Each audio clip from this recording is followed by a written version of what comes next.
Hello and welcome to The One Thing.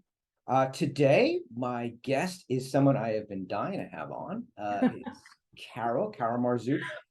Carol, your title is the Executive Lion Tamer, and I love that title. I think it's a great title because I'm familiar with your work, and I've seen you with whip and chair in hand trying to get executive do what needs to be done. So, tell everybody a little bit about yourself, your background, and how you ended up with the title of Executive Lion Tamer. Absolutely, absolutely. So myself, I was born in Mexico City, the fifth of five girls, and I was born into a situation where this my sister right before me didn't really love that I was born, and so she and her helpers, which are the other sisters, I really number three. Would always conduct these experiments with me to see if I would survive under certain conditions. And yeah, the one that always sticks out for me is that they tried to throw me out of the balcony with the stroller to see if the stroller would fly. And luckily the maids we had, they were so lovely, they were so beautiful, and they stopped them. But it was just like that all the time. It was like that all the time. So it was really a matter of survival. And so that's my background. And I just grew up always mitigating conflict between me and them, always mitigating conflict between the two of them. And then, of course, mitigating conflict between me and my parents and them and my parents. And so I became so good at it that it just became second nature. So that's a little bit about me, my personal background. Wow, you clearly you were born to be the lion tamer that you are. And you and I have a commonality. We both have psychology degrees. So and wow, what a wonderful wonderful form of training to kind of back up what you're already doing naturally and kind of go, oh yeah, that's why that works. That's why that's neat. So Yes. what I'd love to hear today is your one thing. The one thing that if you could, gosh, if you could just get the clients you work with, the people you work with, if you could just get them to do the one thing. This is your reason for being, your one thing that you're trying to get out there to the world. Hit me with it, Carol. What is your one thing?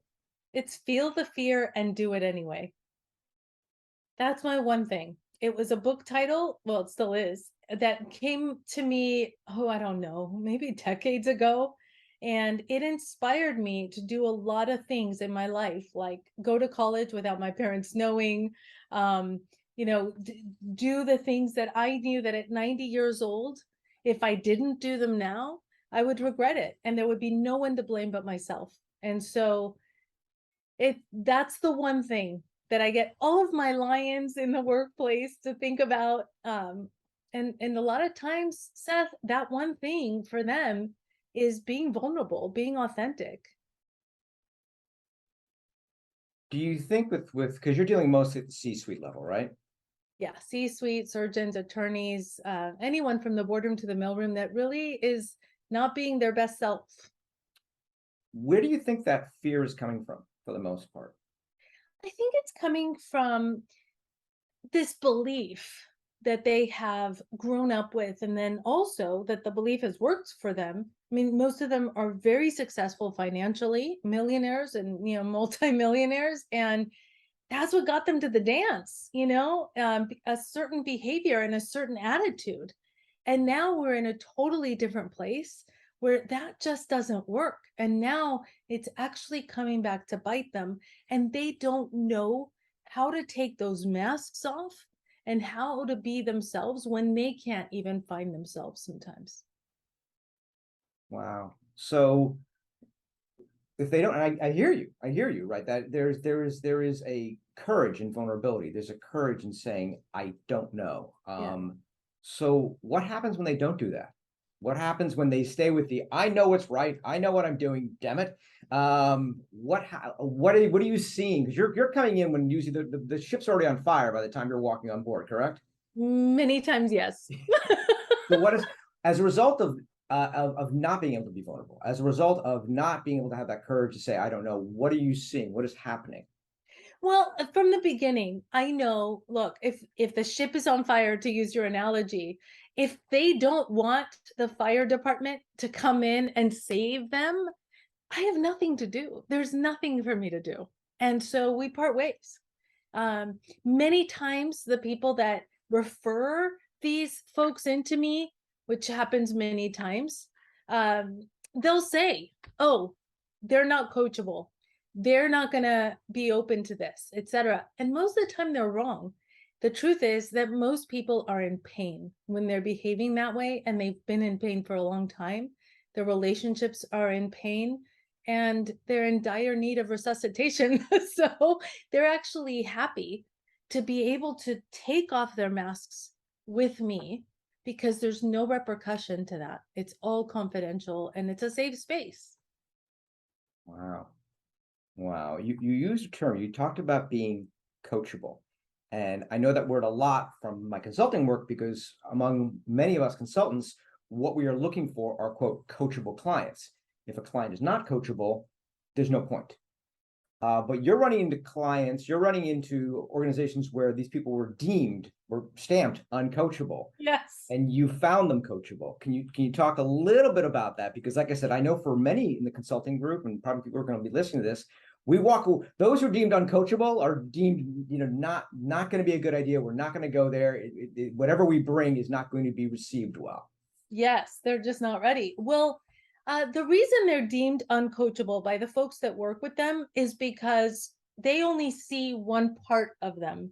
They see the part that that person wants them to see in the workplace.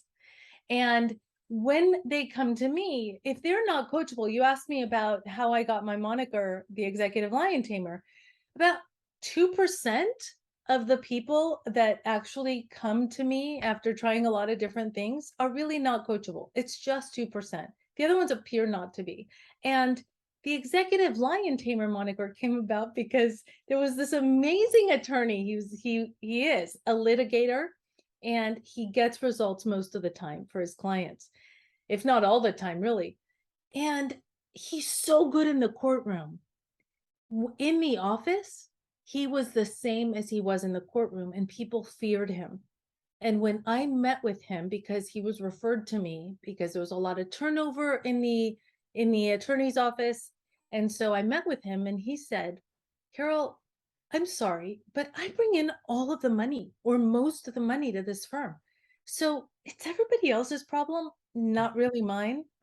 Um, they need to work with you, not me, right? And so I said, I totally get it. Here's my card. And if you ever meet somebody that's coachable, please give it to them or whatever.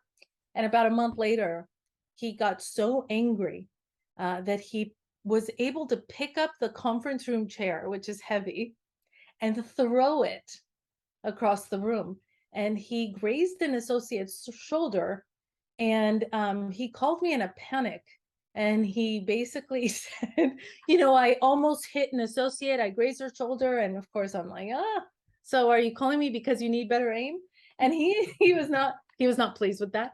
But he did get right down to business. And he said, I need you to get this lawsuit out of our way. Please talk to her. And also, by the way, I am now coachable. Please help me. And they're still a client of mine. This has been several years ago, but they keep leveling up in their leadership and their cohesion as a team.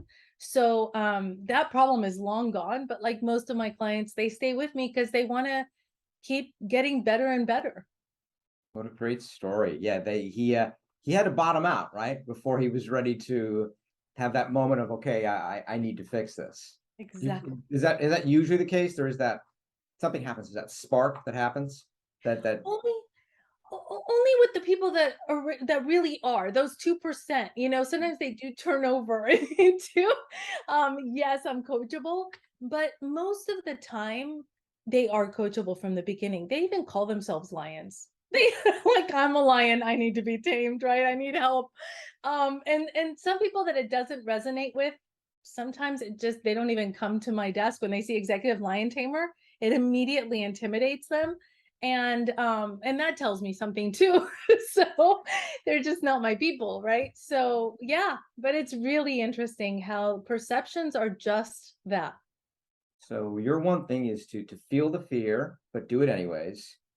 And often you're saying with most of your clients, that's going to come down to vulnerability, the ability to be authentic, the ability to sometimes when appropriate say you don't know, or just to Yes. to share out with that group, even though you're in charge. Yeah. Oh, yes. And there's a way to do that without losing face and without making your staff feel like no one's manning the ship. So that's really important. It's how it's done, not that it's done. That's great. Yeah, no, I could see it. I could see I can imagine the fear with many CEOs that if I really tell these folks what I'm thinking, they're literally just going to get up and just walk out of the room, right? Yeah. And they won't trust my decisions, my business decisions. And it's completely the opposite. I love that. Thank you so much, Carol. I really appreciate you being here on The One Thing, and thank you all for watching, and we'll see you next time.